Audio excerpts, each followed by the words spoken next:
Welcome back to BTR Boxing Podcast Network. I'm your host, Sean, and this episode is a special interview with Matt Floyd from Down Under. Matt, you've taken a lot of press time in the last week or so. There's a lot of interviews going out there about you, and I'm glad that you've come to this podcast to have a conversation with me about your life, about your career, about a potential fight with a certain Mr. Fury coming up. And it's a really good opportunity for our audience to get to know you. So welcome onto the show and thanks for taking the time out for us. No, thank you, man. Thanks for having me, eh? So I'm going to let you explain what your background is, because I know there's a lot of stuff in the press. I know the Daily Mail have done stuff. You've been speaking to some UK tabloids, UK boxing media outlets, and it'll be really good for our audience, if they haven't already heard about you, really to get to know who you are. So just take it back a little bit from where we are now to where this journey really started to begin. It's funny because I've been not really, I haven't really been talking about so much. So like when I've been doing all these things over the last week, it's almost been like counselling sessions for myself, like therapy. So yeah, when I was a kid, man, I was growing up in different homes and stuff. I stayed in different places, some good ones and some bad ones. It started when I was 10. I live with, I call them the pedophile family once again. I learned not to probably call it that a couple of days ago in an interview, because I always say pedophile family. The guy goes, "Oh, when you said pedophile family, I had this image of like fucking 10 people, uncles, and a ring and this and that." It was just a guy and his missus. She was 21 and he was like in his 50s, and they had a 2-year-old daughter. They already had other foster kids there. I was the oldest kid. But I've always called them the pedophile family when I talk, and people. It was only because a couple of days ago, the guy he had like this full different image, and so yeah, I'm learning stuff about myself as I keep doing these interviews because I don't really talk about this shit. I don't go into detail and things. I'm very I talk about it very lightly. It's almost like I never talked about it until I started doing interviews, to be honest. But anyway, um, so yeah, it started when I was 10. I mean, it probably started earlier, but I can remember when I was 10. I was the oldest kid there, man. Um, I was I was there for about 6 months. They'd make us make like videos. I still to this day can't work out whether fucking they were even like pedophile, like they like enjoy doing shit themselves, or it was about the money, or this is it's all shit that I obviously wonder about. I think it was like an industry, like a money thing or something. Anyways, I was the oldest kid there. I ran away from there. I was probably close, especially with Oh, anyway, yeah, I ran away from there, and about after I lived with a few different people. Once again, some good people, some bad people. I ended up with another fucking pedophile. I was pretty unlucky. He was a basketball coach. Um, this is maybe like a year and a half later, and then I was about to start high school, so I would have been 12, and um, obviously this new guy was fucking a pedophile. So, and then at the same time, I heard about the the um, the pedophile family. They got done, so they're on the like yeah, it was found out that they got done and things like that, and it affected me pretty bad. I felt like a coward, obviously, always because I ran away. I left all the kids there, and it affected me pretty bad. And obviously, I was living with another critter. So I just fucking turned on this cunt, the basketball coach. Um, and then I created this person, but I became this person. It feels like almost overnight as I was going into high school, and I changed. I changed schools fucking plenty of times, but I changed school again at this time. It was a change. It was a chance to create a new identity. I was a very, very, very scared kid. If anyone knew me as a kid, they know that I was a very scared kid. Very scared to be alone, sleep alone. I was scared of the dark. I was scared of everything. And then I just created this kid that wasn't scared of anything. I'd fight anyone. I didn't take any shit, blah, blah, blah. And I just, that evolved into who I am today. And that evolved into, to gangs. I mean, there was actually really, really good homes. I was a very good athlete in high school.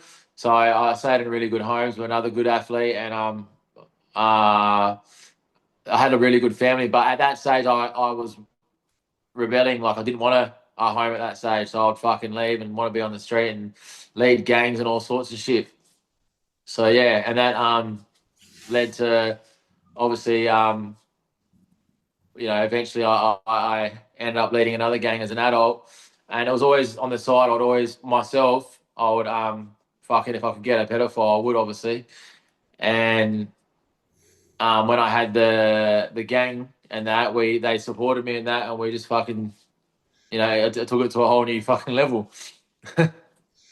So there's a few questions I've got off the back of that. It's first of all, I just want to say I'm really sorry that you had to go through that because that is horrendous. And for anybody that's been a victim of that, please make sure you get therapy for it. Please make sure you go and speak to somebody about it because you can manifest that up inside yourself. And one of the things I picked up off the conversation you was having and what you were telling us was about the manifestation of those feelings, that trauma that's internalized, and that you're then having to become this different person to be able to survive in life, and that's exactly what you've essentially gone on and done. For the people that were involved in all this when you were younger, did they get prison sentences? Did they get put away for this? Was there repercussions for that other Yeah, than what you mentioned already? he went to prison. I wasn't there obviously. I know he went to prison. I'm not sure how long for. The woman, as far as I understand, she was I think she was trying to say she was a victim. I don't know if she went to prison or went to prison in another state and then or I don't know what happened to her, but I know that the whole thing was a bit obviously fucked up. I don't know what happened. Yeah, I wondered about the daughter and stuff like that. But yeah, that's what I knew. The basketball coach, no one ever. Um, I yeah, my mum always yeah. Anyway, my mum always knew about that, but I sort of left it. There was rumors going around about that in high school for me, and I was this new tough fucking person that would and like an example is I didn't want anyone to obviously know at that stage because I was this new tough kid at school. And when I was in high school, people liked me. I was, had parties. I'd organise parties at parks and fucking. I'd always have cool shit because I was leading gangs. So I'd always, we'll find ways to get alcohol and things like that. So I didn't want anyone to know. So I hid all that, And I remember even being in high school, if people like for example, one of my best friends in high school, and he was gay, but he never had come out and things like that. And for example, like in high school when I was just a boy, I mean, I had no issue obviously with gay people whatsoever, but because people were trying to say stuff about the basketball coach, I acted like I hated all that stuff. I remember there was like a year or two of my life was real hard, and I acted like and I didn't have any issue whatsoever, but I had to pretend because of this person, And I remember it was real hard for my best friend to come out because of that. So it was actually quite sad. All that sort of stuff. Like sorry, I just touched on something that I just remembered then. Like I forgot about that till now. But yeah, fucking yeah, it was like you had to create these new identities. I guess. I think the fighter identity was more. It feels like I always felt like it was there like somewhere in me growing up. Like I used to have dreams. I'm going sideways. I'm getting sidetracked now. Sorry, man. It's because I thought of something fucking new then, which I've forgotten about. And fucking anyway, yeah. I don't know. No, no, Like no. I said, man, there's honestly like fucking. There's been like counselling sessions. I'm not even kidding, bro. Like I fucking don't talk about this shit with people like with anyone, bro. I've been doing it in podcasts weird enough because I guess a couple of weeks ago, like I said to you earlier, I had to make a decision with my team if I want to tell my story to the UK. Obviously, in Australia, they're different, and yeah, I made that decision. I've gone right on with it, bro. When I make a decision, I do go on with it. So that's what's happening. And there's been a couple of times where I've been telling stuff, and I've had to stop and shit because I'm remembering things as I go. I guess I don't know. Anyway, Yeah, so it's a lot. It's a lot to take in. It's a lot for people that are just experiencing you and finding out about you from our perspective. It's a hell of a lot to take in. It's a hell of a story to really to get, and that's why a lot of people have been very interested in. And obviously, you've been involved in a lot of interviews recently, and like you said, it is like therapy. And for anybody that's been through any type of adversity in their life, and they talk about it, personally, I've always felt the best way to deal with situations sometimes is to talk about them. And I think it's good that you kind of, in a way, are letting some of that out and letting some of that go, even if it is to random people like myself over the internet on podcasts, because hopefully it helps you realize, where you've come from and where you're at in your life now. And you mentioned earlier about the gang element of it, and you created this new person to sort of take that away. It was like suppressing the issues you suffered when you was younger and becoming a completely different person to get rid of that old you. So that period of time in your life, obviously it was like, I'd imagine it was you trying to go on the bit of a warpath and trying to take these types of individuals out because of what you'd suffered in life. And obviously as a result of that, you ended up having to spend some time in prison and looking at repercussions of your actions, and that's kind of what's led you to eventually to the sport of boxing. So going from that side of where your life is, just explain to myself and to those listening, like when you talked about the gangs, how did that then progress to prison time, and then how did that then progress into actually finding the sport of boxing and getting yourself involved? I was in and out of gangs in high school, just hang. Yeah, this is who I was.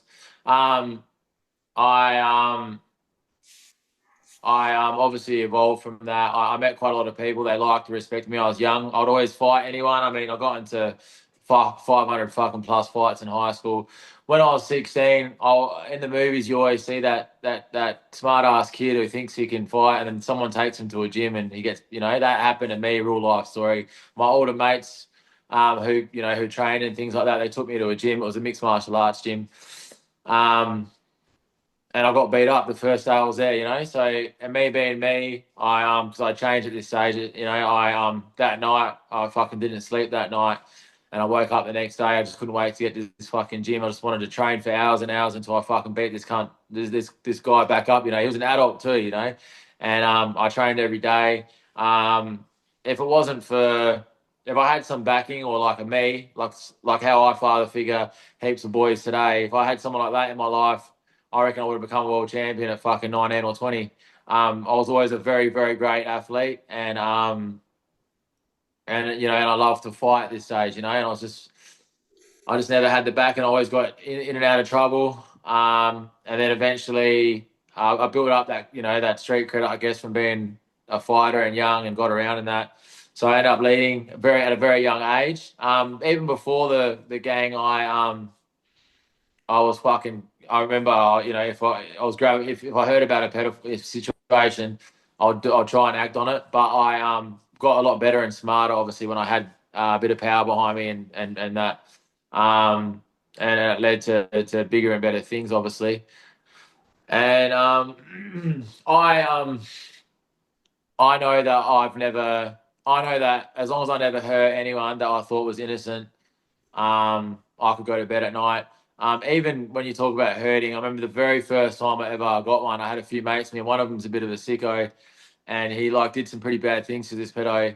And even though I'm like if you told me a story about a pedo, getting his arms and legs broken, I would I would say fucking oath, that's great, and I wouldn't care one bit and stuff like that. And but I'm not really a gruesome person, bro. When it was happening in front of me, I realized that night that I don't really, even though I fucking hate pedophiles, I think they should all be fucking, well, I'm not even going to say my thoughts on them, but, I think they shouldn't be around.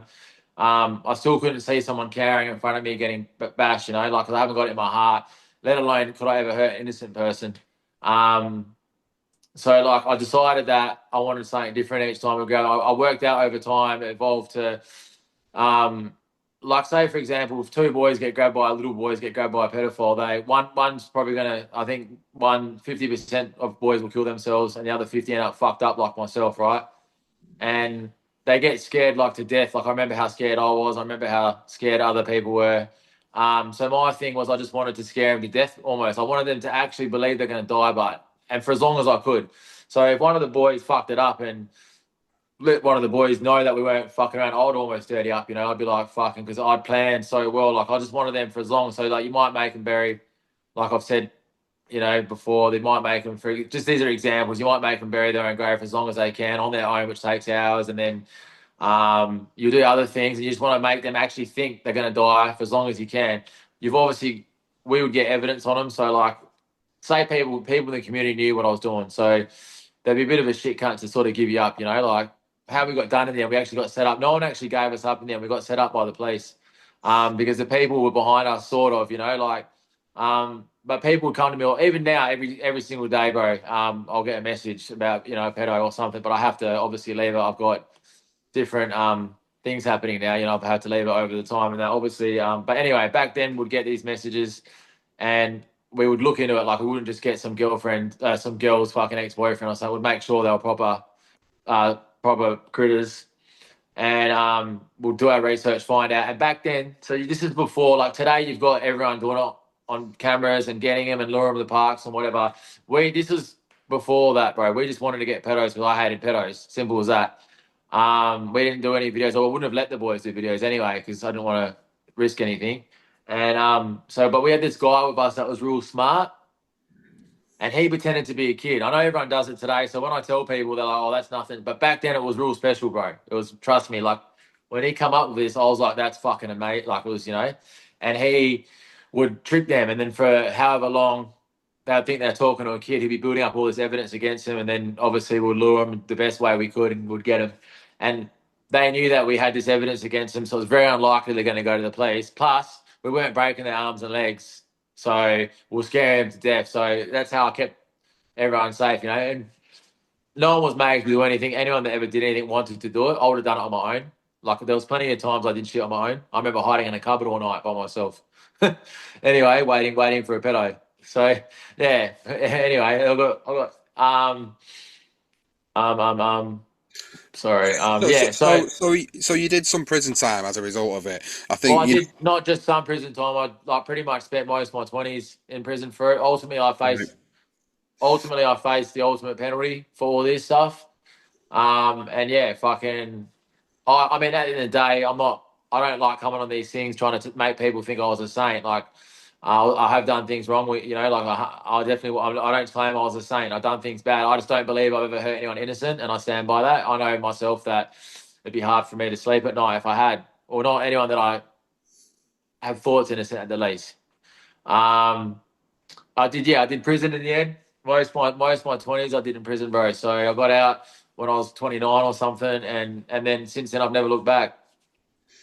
so. Obviously, you come out of prison, you found boxing as a result of turning your life around and turned professional 31 in 2021, and you're now 16 fights into your professional career, and it's a good place to really jump onto that professional career now, because the reason, you know, that you're getting so much press is not just the fact that you've got the story behind you and you've got a really traumatic childhood, and you've gone and created this other person. You've had to serve some time in prison as a result of the actions you took when you were younger, but now you're in a position where you've turned things around completely, and now you're focusing on what you can potentially do in your boxing career. And one of the names at the moment that's being floated around for you is Tommy Fury. So I'm really interested to sort of hear, first of all, before you get to Tommy Fury, how your boxing career has gone, and what your ambitions actually are, and then how this whole Tommy Fury conversation's come around. So boxing. So I wanted to have a pro fight. I owned a gym earlier before I went to prison, where when I was doing all that stuff, you know, I actually even said, you know, I said to I wanted to have a break from what I was doing. I wanted to concentrate on boxing. I'd already done mixed martial arts younger, and I was training and all that stuff. And I got really good at boxing. The gym I own, the guy I bought the gym off, actually, I should mention it, he passed away today. His name was Craig Christian. He was a boxing trainer. He actually helped Mike Tyson when Mike Tyson came over for that fight he had in Australia. So he passed away just a few hours ago. Actually, I bought this gym off him. Rest in peace. I bought this gym off him a few hours ago. I bought the gym off him back then, and I was taking like boxers that were on the ice and that off the street, trying to get them boxers rooms there and that. Um, you were saying anyway. Angelo Hyder and Danny Green were there. Danny Green's probably the you know Danny Green is. Yeah, he beat Roy Jones Jr. straight away, and he's probably the best boxer biggest name from Australia boxer that we've had so far. And yeah, anyway, they were at that gym, and that's why I got close with Angelo and Danny at the gym, and I was going to have a pro fight back then. And I said to myself, I want to take a break from this. I've done as much as I can with the pedophile, you know.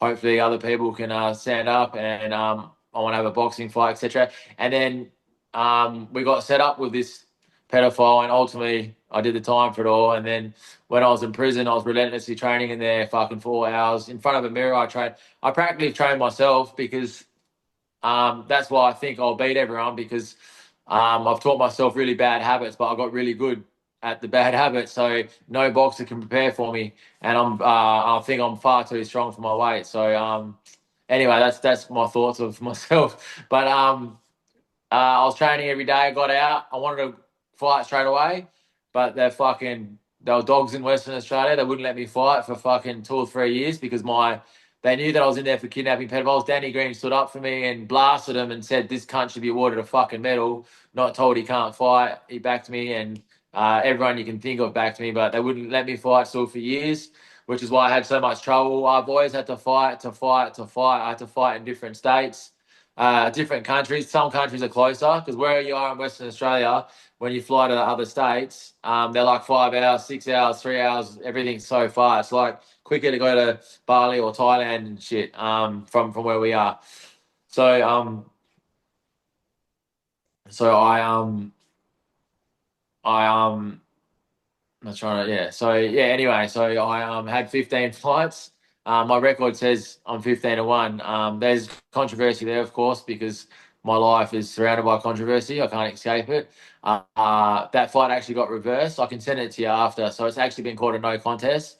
Just for BoxRec's just made by fans. It's a fan base thing. I don't know why they haven't changed it. I've been arguing it. I've actually got the official review where 5 judges overturned. I won that fight. I won every single round. It wasn't like you know how people always cry controversy. This was like, if you watch the fight, it was just dumb. It was proper corruption. I fought Ciramon Cole, and he's like largely known as Asia's greatest fighter of all time. He's been WBC world champion a few times.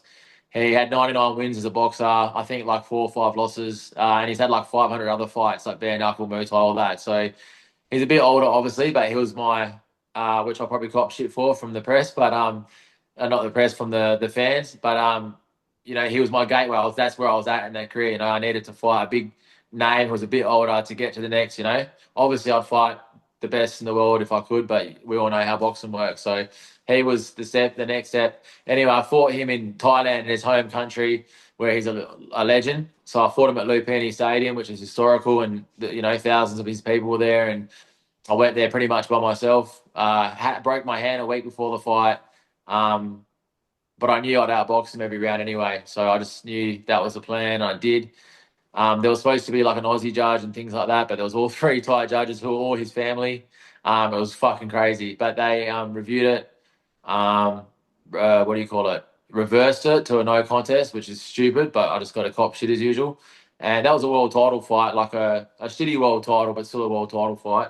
And then I never understood that. I thought world title was world title back then. I didn't know there was a big 4 and then a shitty 4 and all that bullshit. But anyway, and then I just rematched him again a few weeks in Turkey, and I beat him every round again. Better this time, and obviously I got the win. So I should be 15-0, but that's just a fucking, like, just how hard it was to explain. Then trying to do that to everyone that says you're 15-1. But I've got the review, which I'll send to you straight after the podcast. So Tommy Fury's the name now that's floating around. Oh yeah, you asked me that. Sorry, you asked me about. Yeah, sorry. Oh no, Yeah. no! Obviously, that's one of the big things that the UK press are picking up on at the moment, is because you're obviously making some noise about being contacted by Spencer Brown and having this conversation around fighting Tommy Fury. So I've seen a few little skits, little videos going around that you're making. You're obviously trying to drum up interest in it. Obviously, there's a bit of conversation going around that him maybe not having this fight with you, and maybe you fighting somebody else on the same card potentially. So where are things at the moment?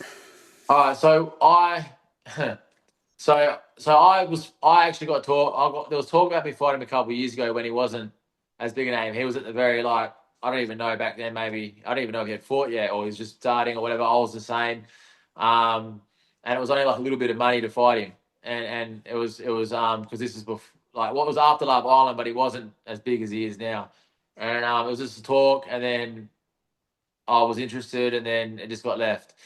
But for some reason, I've always thought about it, and I've always thought I'm going to fight him. And then when I was in Thailand, I spent all last year in Thailand. I met a few. I mean, there's heaps of English people living in Thailand, like knock around guys, like ex crims and stuff, and good lads and boys that I spent a lot of time with, and they obviously like me because of the way I am and shit. So we got pretty close, and they knew some people in England, like some hectic like boxing trainers and people that knew the Furies and people that knew even the Misfits people. There's everyone knows everyone like gypsies and things like that. And I met them and anyway, I was talking with them, and then obviously in the last 8 weeks it got more serious. I was talking to them about how I could have fought Tyson. Have I been saying Tyson the whole time? Tommy Fury, sorry, Not me, yeah. Tommy Fury, a couple of years ago, and there's just been and over the last 8 weeks it's just been going backwards and forwards to some nights where I'm like, oh, it's on, but obviously in the past I've done everything a lot on my own. Sorry, not at the start, but in the last and it's been like, yep, I'm fighting this guy, and then the next day, and I didn't realize how fucking hectic it was, at this level. So a guy called Mick Francis, who's Jai Patai's manager, and he's a manager of quite a few big names, and he knows them all. Obviously, he knows he's close with the name you just said before, that Spencer, and he ring me up anyways. I fought in a few of his shows. He knows a lot about my story, and I think he doesn't like it when I say that he felt sorry for me, but he just likes. I think he likes me. I mean, uh, several weeks ago, he had a Jai Patai fought here on Eddie Hearn show, or there was joint, or however it works.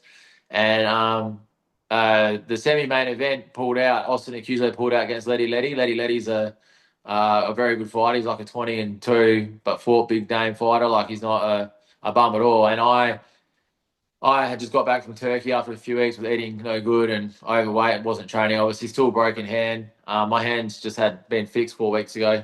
And they and Mick or one of them ring me, and I was like, fucking oath, yep, I'm coming. Eddie Hearn, I want to fight in front of him. And there was a day's notice, and they know me as a madman. Like he's like, you're fucking mad, but they knew. So I think because I did that, and he's met me a few times now, and he's heard about the Tommy Fury. He caught wind of it and got in contact with me, and he said, "Look, man, I know that there's something going on." And he goes, "Obviously, I know it's serious. I wouldn't be ringing you, but look, you can keep fucking going backwards and forwards and hurting your head and this and that, or you can." I'm not going to fuck you around. I'll treat you the same as I treat everyone. I like you. I can sort this out for you. He goes, I know Fury's fucking. I know John Fury. I know the Spencer guy you name. He knows Lee. Is it Darren? Yeah, Darren Till's manager. He goes, mate, I'm just on the phone to Tyson Fury's manager. That's Spencer an hour ago. He's like, I can sort this out properly for you, so no headaches, right? And this is about a week and a half maybe ago. And I was like, you know what? I tried to prove a point because I'm pretty stubborn and do it all on my own. And I got to a point where I was like, fuck this, yep, go for it, man. Obviously I trust him. Him and his family have actually backed me in the past when they haven't had to. And in Australia, I don't get put on shows. They put me on like their show, and their show's a big show too. It's not just a small show, so they've always backed me and not cared about my past like everyone else in Australia. So yeah, that's what happened, man. And then fucking it got serious. Obviously, he's talking to them now, and he keeps telling me I'm fighting him, and I've been calling everyone out because fucking I can't help myself, and I don't understand like just the fucking if someone says something, bro, I have to fucking say something back. It's just how I am, and he's just telling me to chill the fuck out. He goes, mate, you're fighting because I've gone, well, I'll fight this guy, I'll fight that guy, and he's like, mate, you want to fight fucking Tommy Fury, or you want to fight fucking um, apparently he speaks to Lee, like I said before, and they like me, and they got their eyes on me. They said, and he just let me know that a few days ago. So I think Tommy's backed out of his last 3 fights, and he was supposed to fight Darren. Maybe there's a maybe if he backs out of this fight, Darren Till. I think that would be fucking great. He's a psychopath like myself. We're both not all there in the head. Fucking, it'll be fucking. I think would actually probably Obviously, I want to fight Tommy, but I think me and Darren will fucking be a bit of a war in that round. I think we'll actually give everyone what they want. Um, yeah, I think it'll be great. But yeah, anyway, that's just me getting sidetracked. There's been a few other people offer me out and talk trash online and this and that, and I've gone back to them, and then they fucking posted it or some shit, which pissed me off. And some guy accused me of fucking lying, and that fucking pissed me off. Some pretty boy fucking, I don't know who the fuck he was, like talking shit on Twitter, and then I said, I'll fucking fight you on the same fucking night straight after I fight Tommy Fury, and I just can't help myself, bro. Yeah, it looks like you've got a lot of things potentially in the pipeline over the next few months. Obviously, we've got nothing signed, sealed, and delivered as yet, but there's a couple of names floating around that the UK boxing fans do know of. For you, it'll be a good way of propelling yourself into the limelight. It'll be a good stepping stone to get to that level where you want them big fights, because obviously everyone's got their own opinion of where Tommy Fury's at in his career. They've got their own opinion of Darren Till moving over from MMA into boxing specifically, and there's a lot of people that are transitioning over to the sport because obviously the money's there now. The money's starting to be thrown at these fights, and obviously there's people out there like yourself that are trying to, you're kind of chomping at the bit for an opportunity, and if your name's being floated around with a certain name, there's an opportunity out there for you to potentially put yourself in the limelight and actually then lead on to the bigger fights, because I appreciate how difficult it probably has been because of your past. You obviously got this stigma sitting around you where people are going to look at you and either go, nah, I don't want no part of this, or actually, yeah, this is a really good selling point that we can put this guy on the show and actually, it'll do really well. So I It's know, normally the first one, bro. yeah, I can imagine. It's I can normally imagine. it's normally the first. But the thing is, I'm 15-0 as well, bro. And I got to 15-0 the hard way, bro, not the easy way. People have no idea how much I had to fight to fight to fight. They don't know the hurdles. I know everyone gets them, bro, but fuck, it's just mine are just fucking like fucking different level of hurdles thrown at me. It's ridiculous, bro. I can't like people wouldn't even believe me if I told them the shit after shit after shit that I have to go through just to fucking fight. They wouldn't believe it, bro. You know. Um, Sorry, man. You there still? Yeah, yeah, you don't worry. Um, People, yeah, but people, yeah, wouldn't know. I think it's usually the first one you said, bro. I don't think people like the story and they know it's obviously a fucking legitimate story and things like that. But that it's too risky. Like I had a few writers obviously write about me, and one messaged me saying, "Fuck, bro, I'm real sorry, man. Like, I hate this sport because when I fucking read stories like yours that I love, and I can't write about it because of you go, So that's sort of, I go, bro, it's all good, man. It's the story of my life, bro. That's just how it is. I've had to do everything the hard way. Yeah. Anyway, I could, yeah.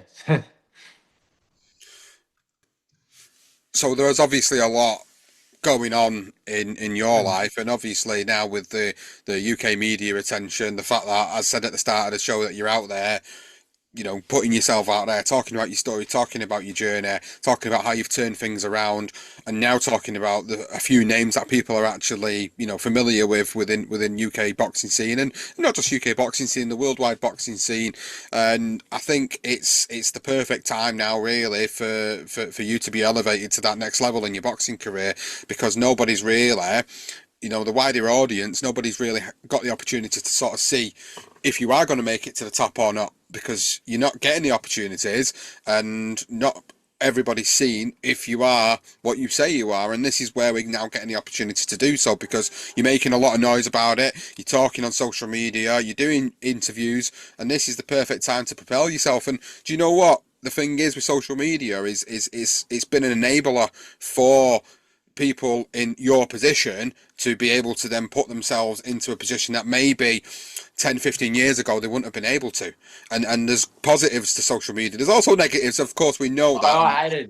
I hated social media, and honestly, ask anyone, I hated it. I only got on it a lot newer than maybe 2 years ago because I was made to, and I was so against it. And now I'm like, fucking hell, I get it now, because of all this shit.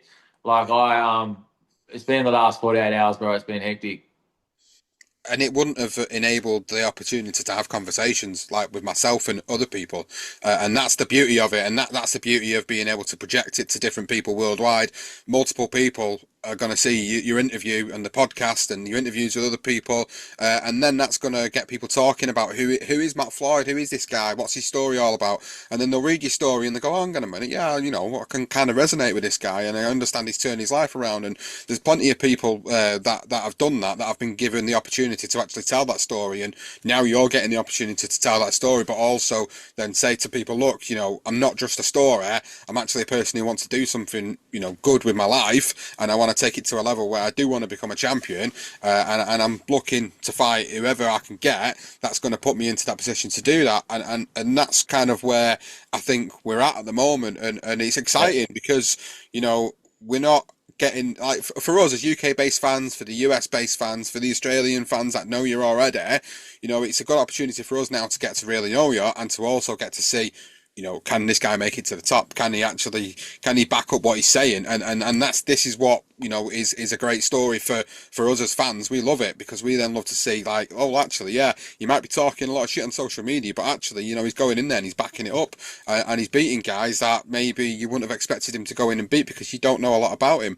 And that happens in boxing, as you well know. Like, you get a lot of people that don't get the same level of exposure to the world and to the boxing media as others, and then they get those guys that come along and they'll go in and they'll beat the guy that they're not supposed to beat, and then that automatically puts the limelight on them. So now you're in this position, and it's exciting because you've not only got the opportunity now to put yourself in the mix with guys that are notable and well known, you've then got your position to move forward and actually get that level of exposure that will hopefully, we were talking about it before about the people sort of turning the nose up at you and not wanting to put you on their shows. Hopefully now people will see the value in what you bring into the table, and it's not just the fact that you can fight in the ring, but it's also the fact that you can talk about it as well, and you've got a story behind you, and people love a story, whether it's a traumatic one like yourself, and whether it's it's a completely different story. People love a good story, and people are really going to cling on to that. And I think that's what's going to take yourself to another level. So all I'm going to say now is strap yourself in, because I think the next few months are going to be absolutely wild for you. Oh, man, I appreciate that. Thanks, man. It's going to be wild.